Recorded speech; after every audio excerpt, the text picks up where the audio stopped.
Hey, good evening, everyone. I'd like to call the meeting of the Board of Education to order. I ask everyone to please stand for the pledge. Hand over heart. I pledge allegiance to the flag of the United States of America and to the republic for which it stands, one nation, under God, indivisible, with liberty and justice for all.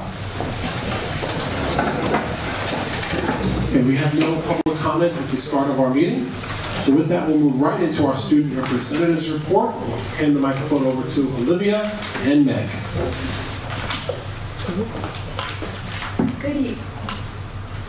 Good evening, members of the Board of Education and community. I would like to start by acknowledging some of our staff. Yesterday, on November 15th, within New York State, we honored and celebrated all school-related professionals, whether that be bus drivers, cafeteria workers, monitors, aides, nurses, custodial staff, security, teachers' assistants, and clerical staff. If it wasn't for the work of these individuals, then our school would not run and function as smoothly as it does. On that note, we appreciate all of our SRP staff. Your efforts do not go unnoticed, and we are forever grateful for you. Quarter 1 has officially ended. Teachers have been finalizing their grades and getting ready to send out report cards. The students have worked very diligently and are looking to continue that success into the remainder of the academic year. IB diploma candidates in both junior and senior year had their meetings with IB coordinator, Ms. Manzo, to discuss what should be expected of them at the end of their respective year. That being the extended essay, CAS project, and internal assessments. At this meeting, the senior diploma candidates showcased their exhibitions to their classmates, juniors, and administrators. They were very well done, and we are so proud of our students' work. In addition, at this meeting, the IB diploma candidates met with school social worker, Mrs. Cruciola, where they discussed how to effectively manage stress. Most seniors have submitted some of their applications to schools with November 1st and 15th deadlines, which were common for those applying early action, early decision. These students will hear back in mid-December. We wish them the best of luck. All clubs are running smoothly in Locust Valley, with many of them holding bake sales to raise money for their clubs. The major event that the student government have run was the student volleyball tournament in November. Kids of all ages in high school gathered in teams of 6 to 8 and participated in tournament-style games. The event had a great turnout, and we look forward to continuing this tradition in the future. We have the local fire departments come to the school to demonstrate rescuing operations to the juniors and seniors. This event had encouraged students to get involved in the fire department, either being an EMT or firefighter. The first issue of the Spectrum was released, highlighting major events such as homecoming, pep rally, and fall sports. It is a great way for students to become engaged and educated about what is happening within the school community. The next edition will be coming out in the upcoming weeks, so keep an eye out for that. Yesterday was 2 days ago, the official start of the winter sports season. This season includes basketball, wrestling, winter track, and bowling. We are very excited to see what these teams have in store. The Locust Valley Jesters will be performing in the fall drama of That Play That Goes Wrong on November 19th at 7 p.m. and November 20th at 2 p.m. Tickets at the door are $12 and tickets in advance cost $10. See more on the district website to get more information. Thank you for having us speak tonight. Have a great night. Thank you very much. Okay, I'd like to now turn the microphone over to our superintendent of schools for our student recognition portion of the meeting. Thank you, Mr. Nolan. Thank you to Olivia and Meg for sharing all of the information that's taking place throughout the district at this time. And I'm going to pass the microphone over to Ms. Bonaspina to present some recognitions to our art students.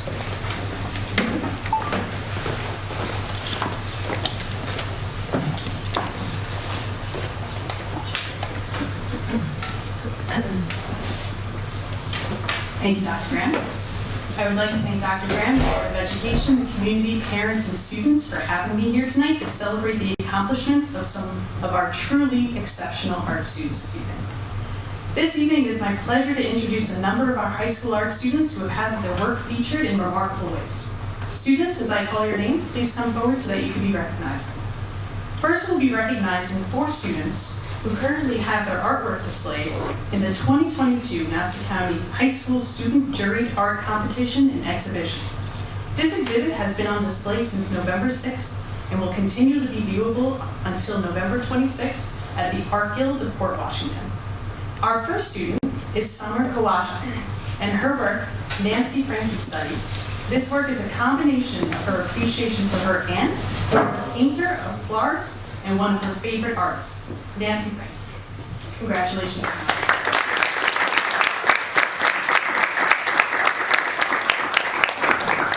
Next is William Kosh, and his work, The Walls of Our Youth. This is a black and white painted self-portrait that blurs towards the bottom, possibly alluding to his future artistic endeavors. Congratulations, William.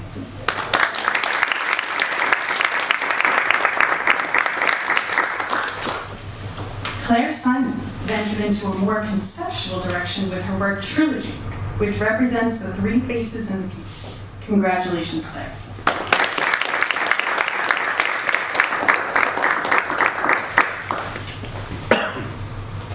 Finally, Juliana Natter had two pieces chosen.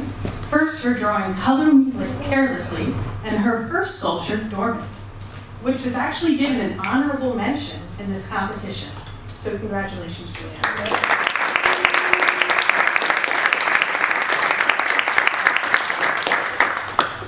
Next up, we have the New York State School Boards Association Student Art Exhibit, and this is displayed at their annual convention in Buffalo. This exhibit is presented by NYSADA, which is the New York State Art Teachers Association, and the following slides are from their featured exhibit. First, we'll be featuring William Koch for his work Freedom Isn't Free.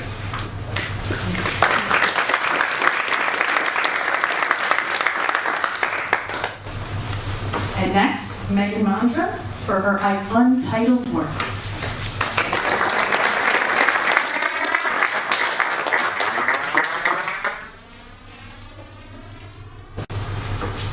And finally, Juliana Natter for her piece Dormant.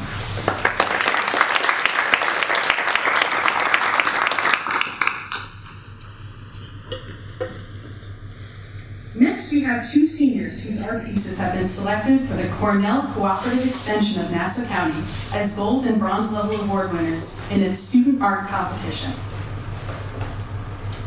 Megan Mandra had her green and golden floral piece featured in the month of December. Congratulations, Megan.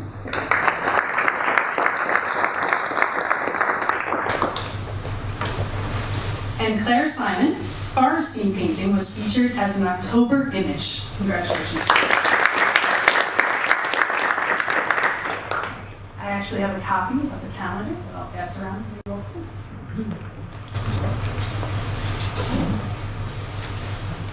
And our last student to be celebrated this evening is one that had her artwork displayed on the cover of a New York Times book that was released in October. Anna Cordera had her artwork featured on the cover of the New York Times book, Coming of Age in 2020, Teenagers on the Year That Changed Everything. In partnership with New York Times Learning Network, congratulations, Anna.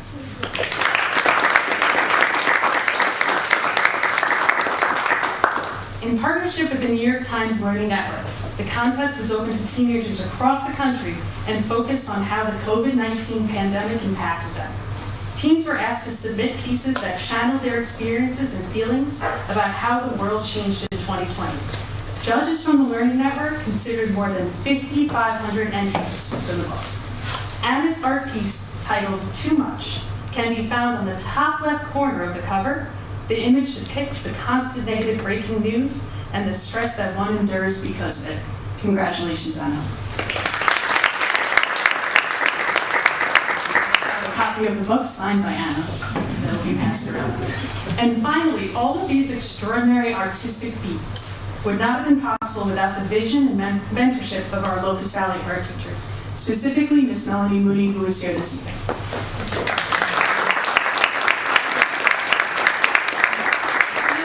Almost every day I walk by Miss Mooney's classroom and I learn about another incredible achievement that our Locust Valley student artists have earned. Ask Dr. Graham how many times I had to update this presentation for this evening.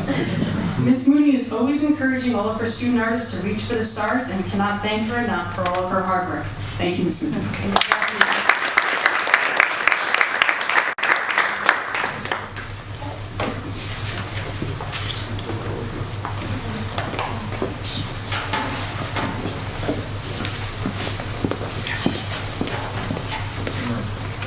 Okay,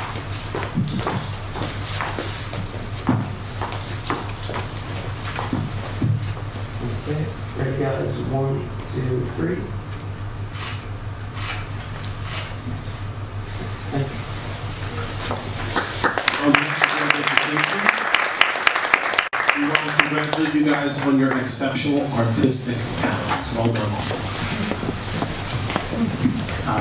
In the same manner of honoring students for their extra and co-curricular activities, I'd like to call up Dr. Turner, who is going to recognize some of our fall athletes who had some incredible accolades throughout the fall season.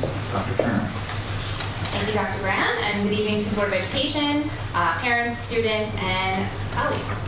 So we had another incredible fall season here in Locust Valley. Almost all of our teams made postseason play. Our boys soccer team made it to a wild county championship game, unfortunately, where we lost in double overtime, 1-0, but it was an incredible game, and we're just so proud of all of our student athletes.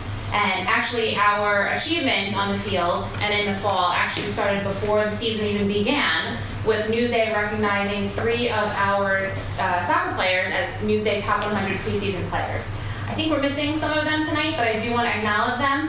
Brandon Villanueva from our boys soccer team, who I don't think is here, but great job. We also had Johnny Guillen from soccer, also. And on the girls' side, we have Peyton Teeny. I know Peyton's here.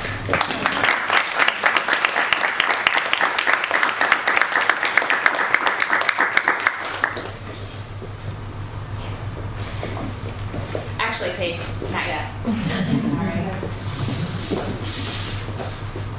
We also had a couple of students apply to be Heisman High School Award winners. The Heisman High School Scholarship extends the Heisman prestige to our nation's most esteemed male and female high school seniors by recognizing and rewarding outstanding scholar athletes who understand that the most important victories not only happen on the field, but in their schools and communities. And in Locust Valley, we actually had 2 students.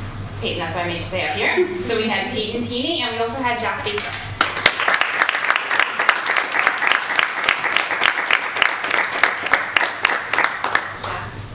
Peyton, you have like 6 up here, so you gotta give me a second.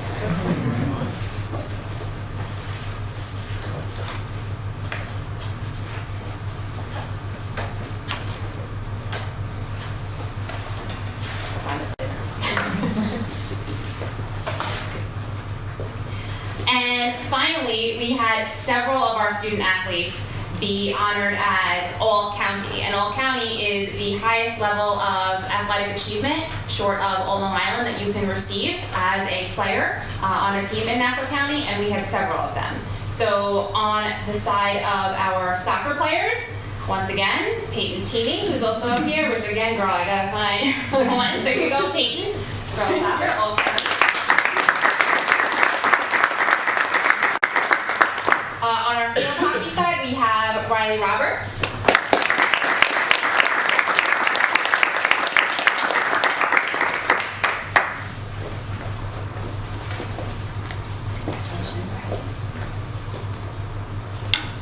Also field hockey, Danielle Haraway. I don't know if Danielle's here tonight.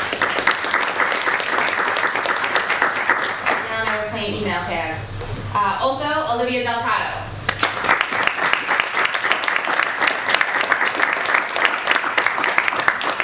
Brandon Villanueva, who's not here tonight, was also All-County, as well as Johnny Guillen. Dan Seha, Daniel's not here tonight, but another boys soccer player. And Sienna Singe on the cross-country side.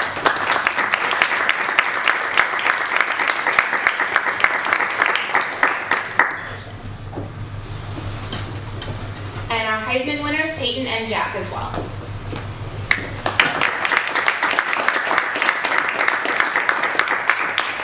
So these are our fall All-County, Nassau Zone, and Heisman Award winners.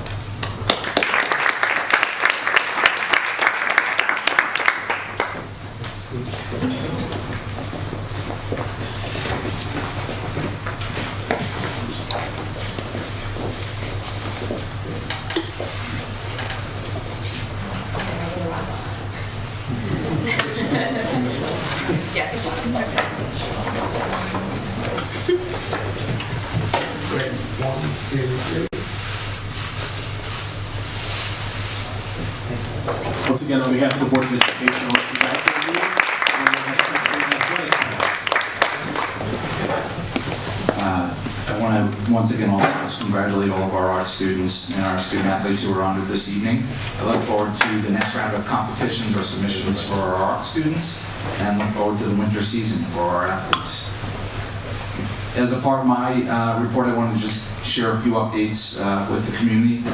We did have our Superintendent's Conference Day last week. I wanted to thank Dr. Sampino and our entire team for planning all of the things that they had planned for our staff. The professional learning that took place throughout the day, I think, was a great opportunity for our staff to recharge and to collaborate and plan for great lessons moving forward. So I wanted to thank Dr. Sampino for her planning and commitment to that day.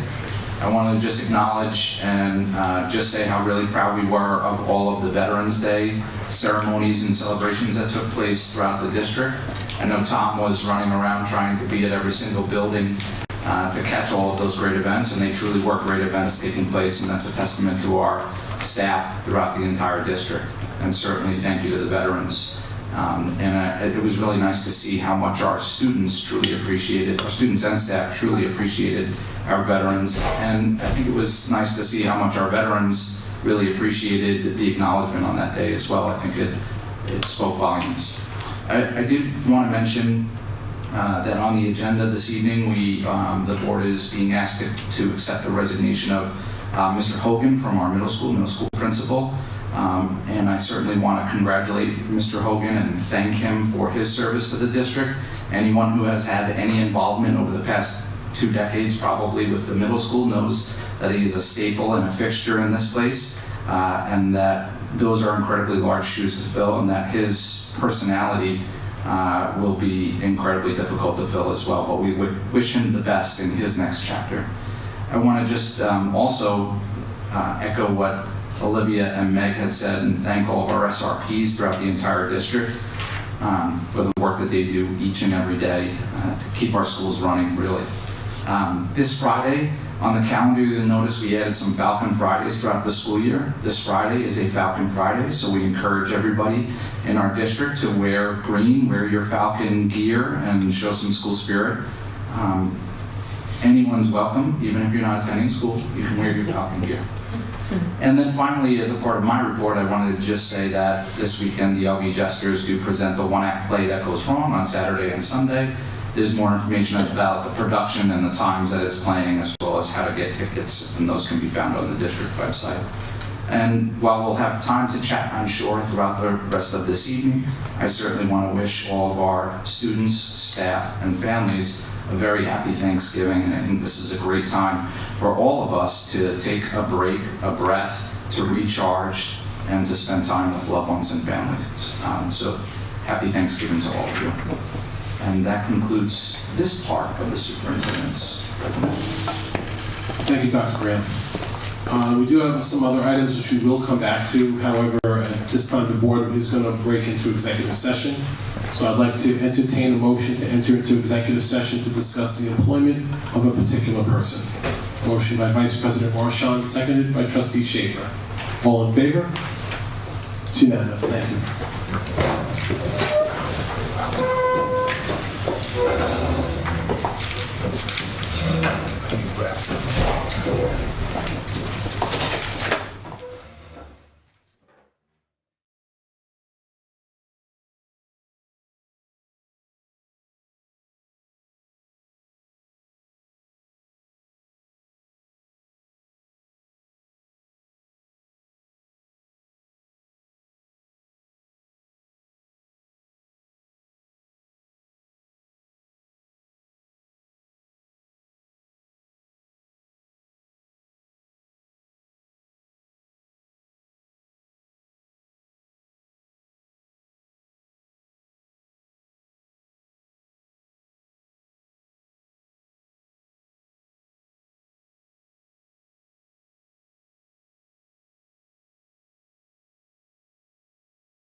Trustee Davis, all in favor? They heard it. And the board is now back in public session. I'm going to turn back to the superintendent's report. Dr. Brown. Thank you, Mr. Nolan. The final part of my report is me passing the microphone to Dr. Sampino to do a presentation on the assessment results from 2021-2022. So I'm going to invite Dr. Sampino to the microphone. And Thank you, Dr. Graham. Thank you, Board of Education. Every year, the school district presents the state testing results, and it is required that we present them usually before the school report card comes out. This information will be on the school report card soon. So,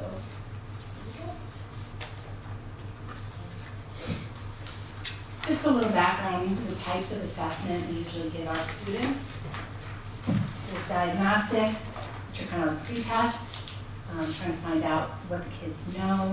Formative assessments like the NWEA, those inform our instruction. Summative assessments, those are the state type of assessments, the Regents, the 3 through 8, end of the year type things to see what the students know. And interim assessments, those are like the benchmark assessments that we give at the students, especially in reading. And I just want to say this presentation will be on the website, so I'm not going to read every single score. They will be available to you. I'll just highlight a few things. So this is the elementary and middle school 3 through 8 ELA. We compared ourselves to the region, which is Nassau County and New York State. We are usually either at or above both. You will see grade 3, we are a little below the region. And looking at that test, we actually had a meeting with 2nd and 3rd grade teachers yesterday, and we looked at it.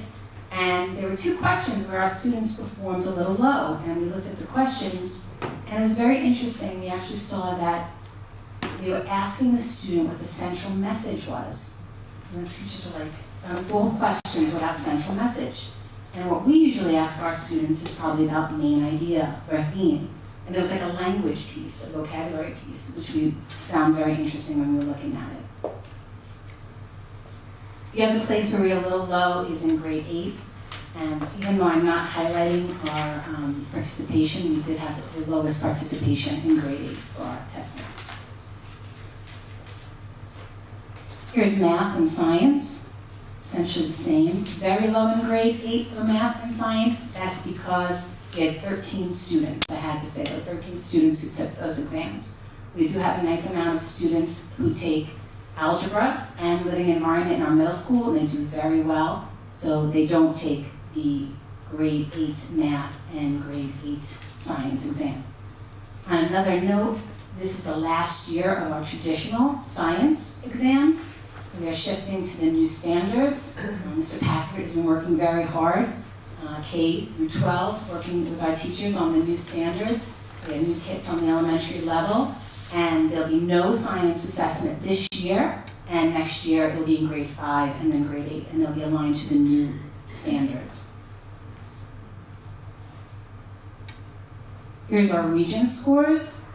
Again, we're either at or above in the region and New York State. And just a reminder here, we had the do no harm policy last year, so we just wanted to make a note on that. Here are our graduation rates. We did a beautiful job last year, and we continue to be well above New York State and the county. The next group of results will be our AP results. We had 198 tests administered. Passing is above a 3. I broke this slide up into the classes that we give in AP and then the tests that children take. You'll notice some of the results are grayed out. That's because we are supposed to not show if it's 5 students or under for personal identifiable information.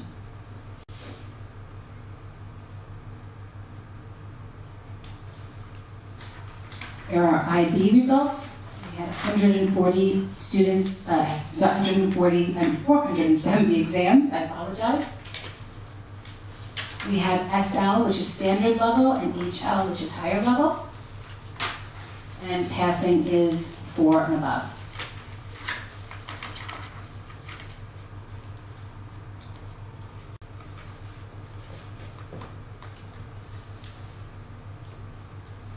Did I skip one?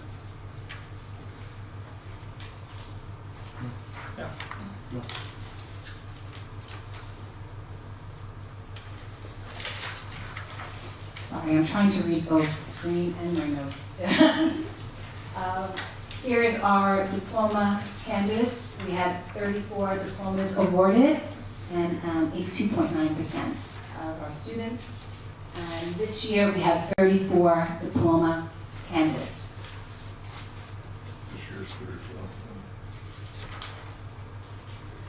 The next assessment I'm going to talk about is the NWEA assessment, which is our assessment. It does not go to New York State. It is something we use to inform our instruction. We use it K through 8. We give it 3 times a year, K through 6, and we're giving it twice in 7th and 8th. It is part of our universal screening tool for response to intervention. It is adaptive. There are 3 different tests. There's a K to 2, take the NWA MAP K to 2. 3 to 5, take the MAP 2 to 5. And then there's a different test for 6 through 8. K to 2, it's read to them. Most of it is read to them. And sometimes you might see a dip between 2nd and 3rd grade because then it's not read and the children could get very difficult passages.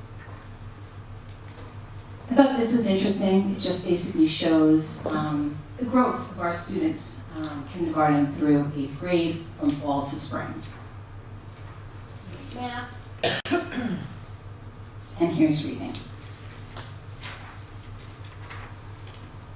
Parents will get sent home a parent report at the end of the school year. You can definitely speak to your child's teacher about where the student falls. And it's one piece of the puzzle. It's not the be-all, end-all. It's one piece. It's, does this match the students and how they're performing daily in school? So we call it multiple measures of assessment. We look at this, we look at their benchmark, we look at how they do in classwork, we look at how they're performing in group work, we look at their writing. So it's all pieces of assessment that we look at. And then the big thing. So this is where we are. Then it becomes what's next.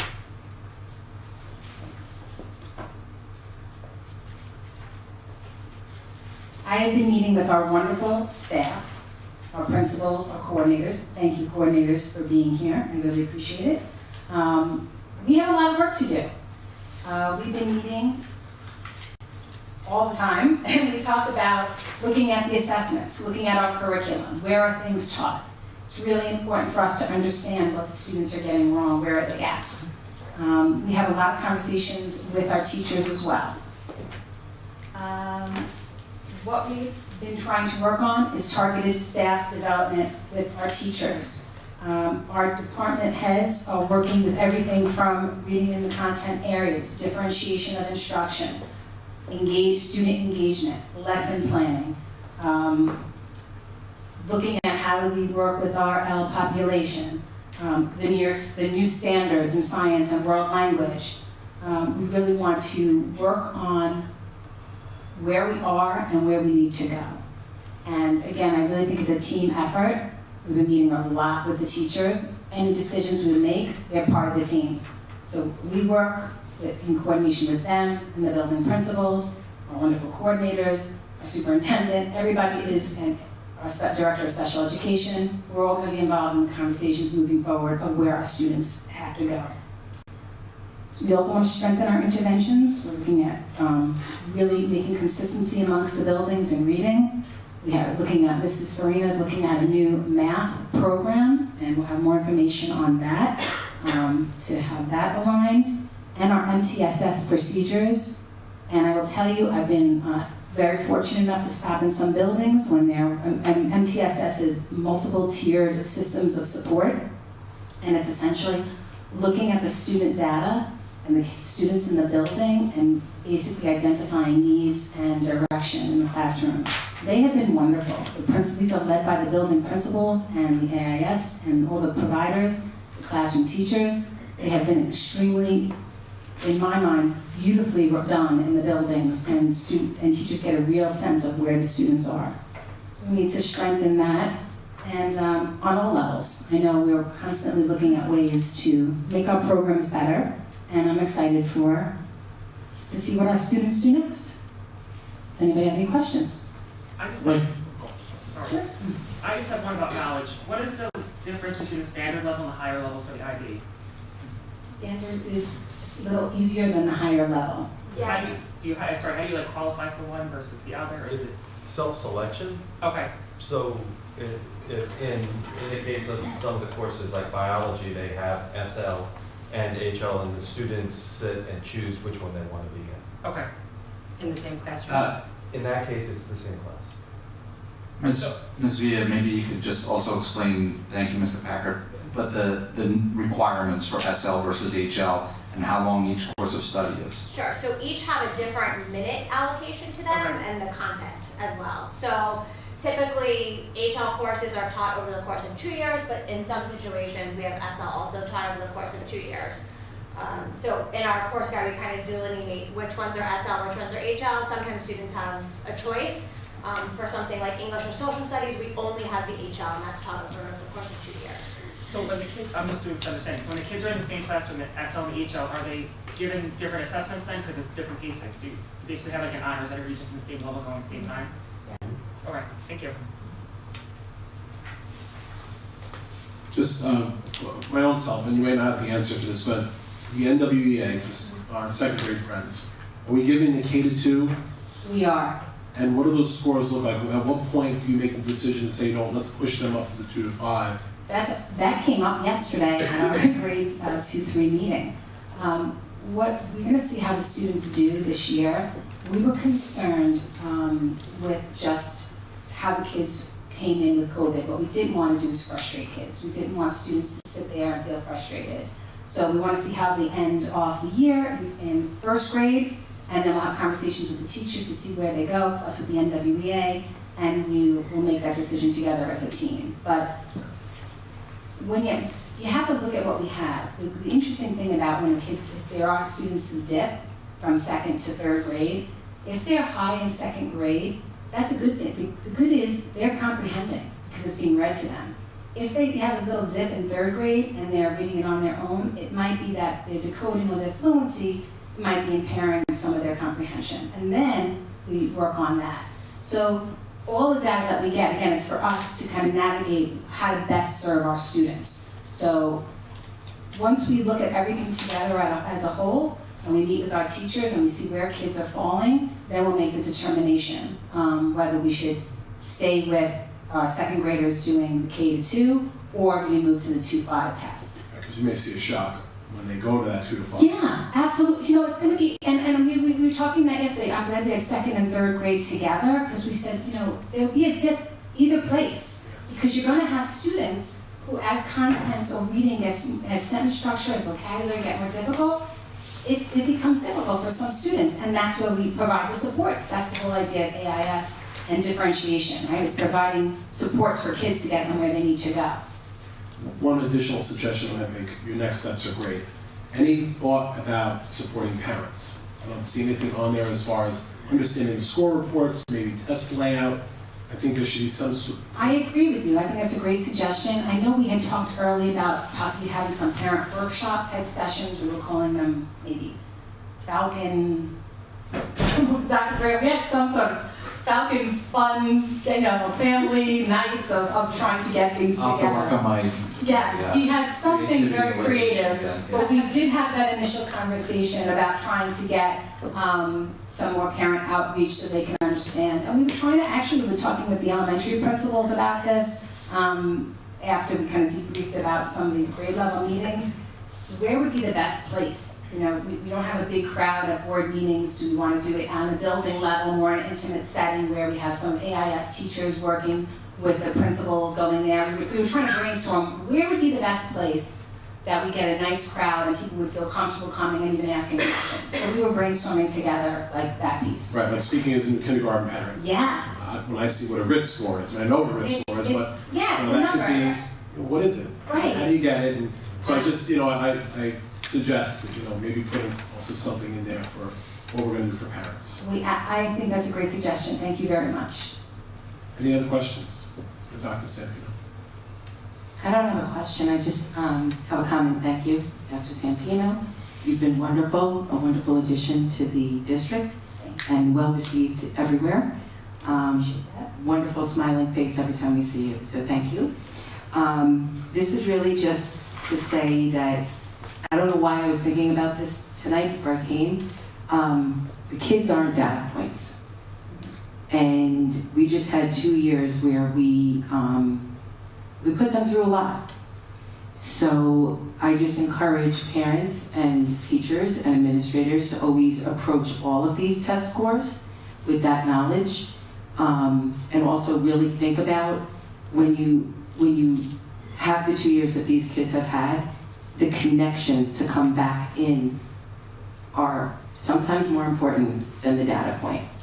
Because, like my mother always used to tell me, my kids were really kind of old and they were still drinking a bottle. She goes, don't worry, they won't have a bottle when they go to college. We're all gonna get there. But it concerns me when I see all of these data points, people get a little nutty with low numbers. And I think that all of us need to just remember what the kids went through. And I just want to say that. And I also want to say to the teachers, I think we have the most amazing set of teachers in the district. And I encourage you guys to do your thing. I think, thank you so much for your kind words, and I think our teachers would truly appreciate that. This is a vulnerable piece, you're pulling back, you're seeing, where we are. And not that it's terrible, but what's great about our staff, we want to make it better. And we want to be able to meet kids where we are. All children have entry points. It's our job to find that point and kind of make it flourish. And I think that's where we are. That was the great thing about the MTS. Like, what are we doing? Where are our kids, and how are we getting them to where they're next? How are they growing? Not necessarily to even, just how are they growing? And I think those are the conversations that we're having.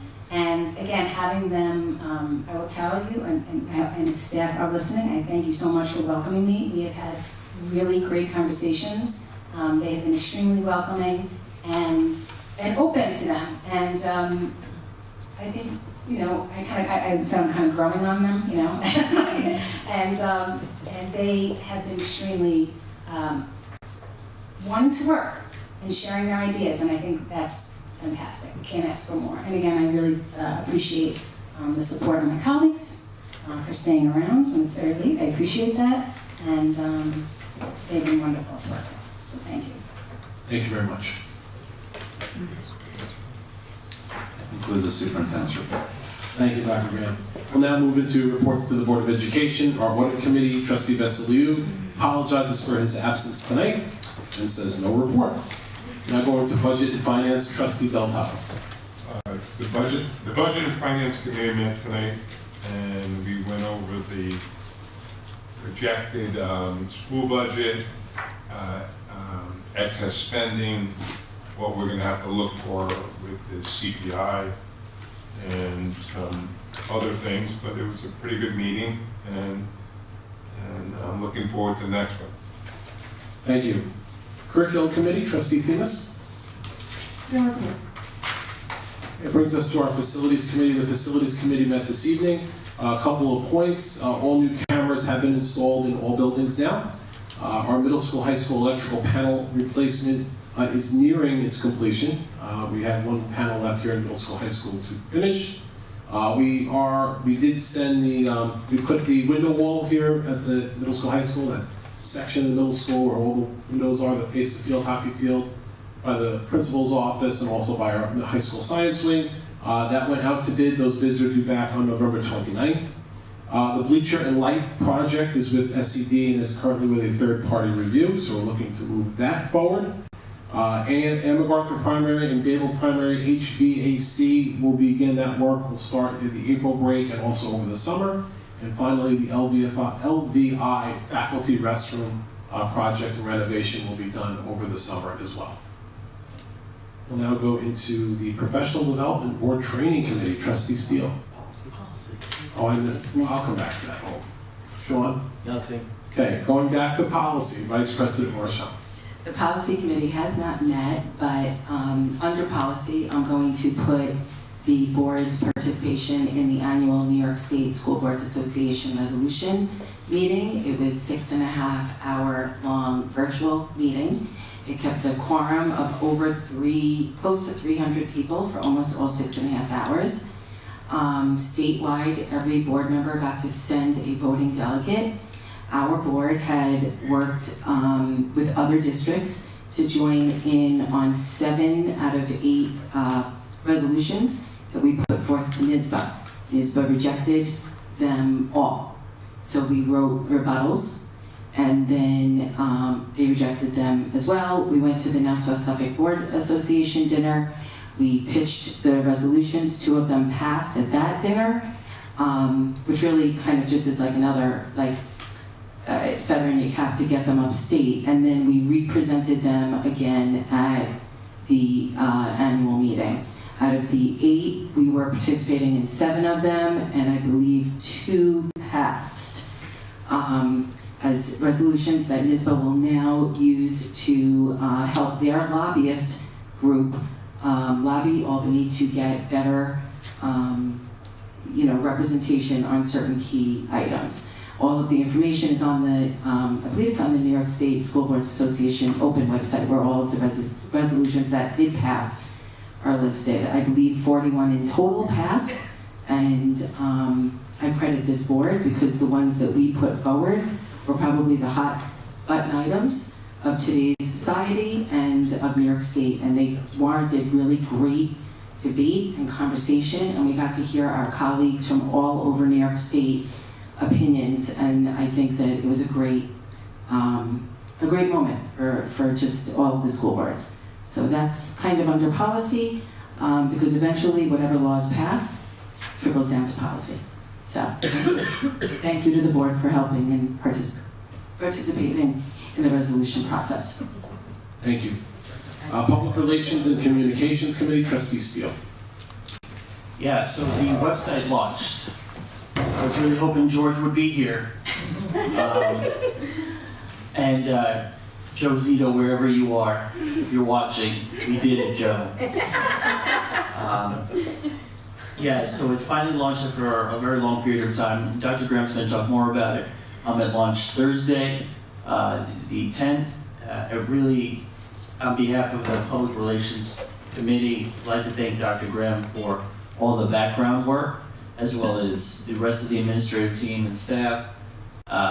We know how much went into that, and you took all of our critiques, criticisms, pleasantries, and whatever else into mind, and created a really fancy page that actually looks a part of this decade.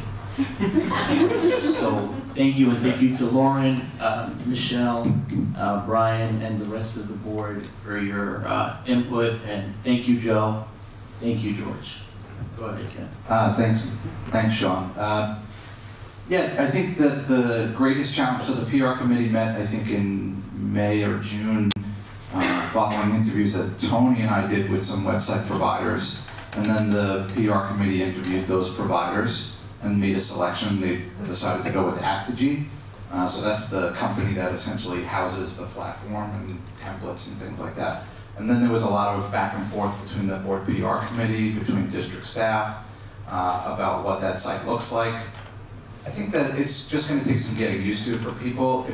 It operates off of going to the menu for whatever you're doing. So if you're on the district page, like I am right now, and you click on the menu, then you get all of those different landing spots for the district. And similarly, if you drop down and you hit the school, if you look at, let's say, Bayville Primary, you have to go to the menu, and then that brings you to all of the options for that particular school. One of the nice things about the platform is we have the live feed and the news feeds and the events. So this is our calendar on the right-hand side, and the news stories are what used to appear on that front page, that home page. where you would have a nice picture and an associated story. Here, this is a running record of all of those stories. And then down at the bottom is the live feed. So when Tom goes and puts something out on social media, he's putting it out not only on social media, but he's putting it out here as well. So it's appearing on our website. And for those of you that haven't messed around with it yet, if you go to the App Store, there's an associated app for both Apple and Android. And so we're working with Aptogee right now on some videos that are instructional for people to help them find and figure out how to use these tools.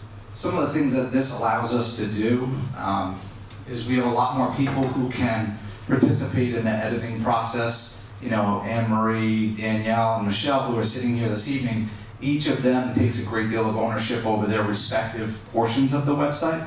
And I've given them credentials at this point, and they're going on and making changes and adjustments right now, right, Anne Marie? Yeah. So as we gather feedback, we're always looking to continue to revise this as a platform. So today I had a conversation with our high school administrators, and we were going to add a little link on the menu there.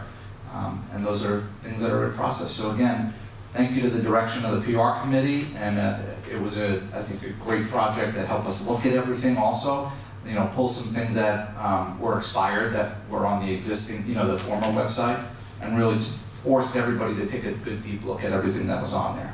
So thank you to the committee for the attention to that work, and we're very excited about it. And keep your ears and eyes open for some instructional videos and more information.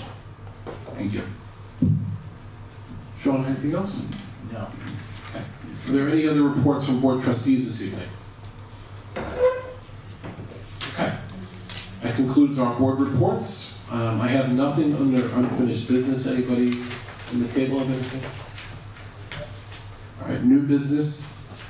We have nothing in the agenda. I was going to ask the superintendent, any update on pre-K? How are we looking? All of the families who had spots in the program were notified, and we're in the process of, I think the furniture and all of the manipulatives for the classrooms has now been delivered at both BP and AMP. Eric's been working with us to identify maybe there's some outdoor play equipment that we can purchase to utilize for the pre-K students.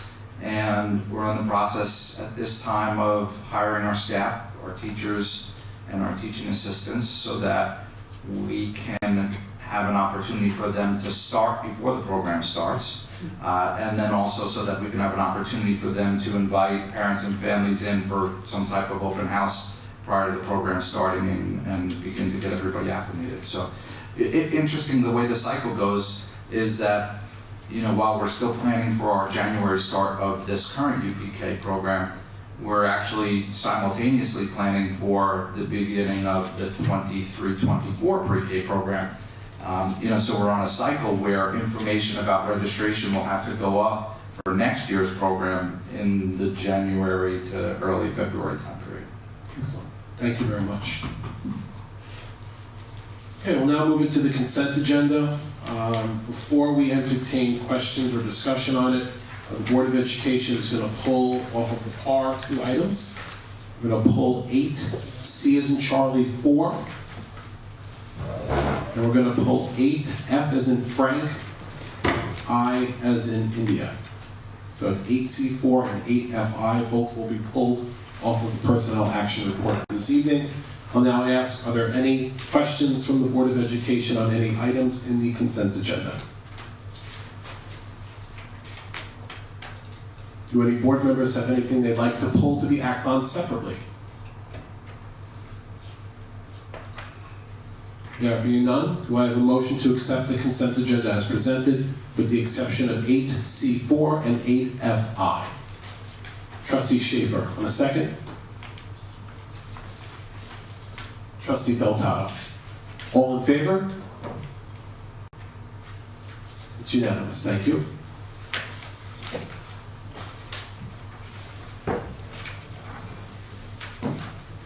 C4 and 8FI. Okay, we'll now open up the meeting for public comment. I don't think everybody signed up. Is there any public comment? public that is here. All two of you. Okay. Okay, before we do go into executive session, on behalf of the Board of Education, we'd like to wish everyone a very happy, healthy Thanksgiving. Our families, our teachers, our staff members. We also too want to double down on the kudos and congratulations to our school-related personnel, all of those that provide the support to each and every child in our district each and every day. So we thank you and we honor you for our SRPs. With that being said, at this time, I'd like to entertain a motion to go into executive session for the purposes of discussing employment of a particular person and items related to special education. Please note that the executive session is a closed session of the board. Any action will be taken in public. We have a motion to go into executive session. Vice President Marchand, second. Trustee Schaefer, all in favor? So carried. It's now an executive session. Please get home safely. Thank you. Okay.